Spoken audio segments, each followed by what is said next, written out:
In today's video, I'll show you how to paste pictures in Teams chat.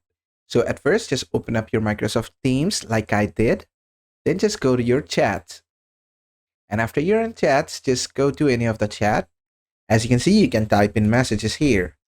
But how to paste images here? To paste images, you can go and attach media and attach an image from here. Or you can just go ahead and copy any image. For example, I'm copying this one. I'll right click on it and click on copy. Then I'll come back to Microsoft Teams chat and I'll right click here and click on paste. As you can see, the image has been pasted here. Now I can just send it. If I want, I can add text as well, but I don't want any text. I'll just send it. So just click on send, then just wait. And as you can see, it says sent. That means the image has been sent. And basically that is it. And that is how to paste images or pictures in Microsoft Teams chat. I hope this video was helpful. If it was, please give it a thumbs up and don't forget to subscribe.